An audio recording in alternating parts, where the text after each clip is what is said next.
Friends, ఇవాళ మన terrace గార్డెన్లో కోసిన వంకాయలతో వంకాయ కారం పెట్టి కూర చేస్తాము, ఆంధ్ర స్టైల్. ఇదిగో వంకాయలన్నీ ఇలాగా 4 చీలికల్లాగా ఇట్లా కాయపడంగా చేసుకోవాలి.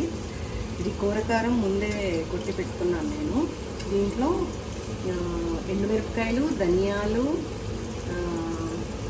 పల్లీలు, మినప్పప్పు, శనగపప్పు, ఆవాలు, జీలకర్ర, కొంచెం మెంతులు వేసి వేయించి ఇలా పౌడర్ చేసి దాన్ని ఇలా కూరుకోవాలి. చూసారా, ప్రతి కాయలోనూ ఇలా కూరి ఇట్లా ఆయిల్లో వేసేస్తున్నాను. ఇది ఆంధ్ర స్పెషల్ అండి, చాలా రుచిగా. అండ్ వెల్లుల్లి ఉండదు, మేము వెల్లుల్లి తక్కువ వాడతాము. సో ఫ్రెష్గా రోల్ చేసుకొని ఇంత లేతగా డెఫినెట్గా మీకు మార్కెట్లో వంకాయలు దొరకవు. మీకు చూపిస్తాను ఒక వంకాయ. ఈ వంకాయలు కూడా మేము చూసేది ఎలా కోసుకుంటాం, అసలు గింజలు కూడా ఉండవు లోపల.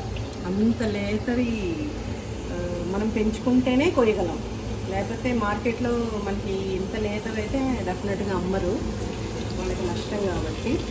సో మనం పెంచుకుని ఆర్గానిక్గా ఇలా వండుకొని అండ్ నూనెలో నిమిషంలో మగ్గిపోతాయి. బికాస్ అసలు మందులు వేయం కాబట్టి, ఆర్గానిక్గా పెంచుతాం కాబట్టి నిమిషంలో మగ్గిపోతాయి.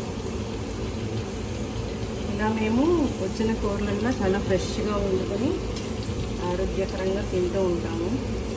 మీరు అందరూ ఈ వీడియో చూసి ఇన్స్పైర్ అయ్యి మొక్కలు పెంచి ఇలాంటి కూరలు, పళ్ళు అన్నీ పెంచుకొని ఆర్గానిక్గా తింటారని ఆశిస్తూ ఈ వీడియో ఇంతటితో ముగిస్తాను. మళ్ళీ వచ్చే వీడియో, మళ్ళీ మంచి వీడియోతో కలుద్దాం. బాయ్.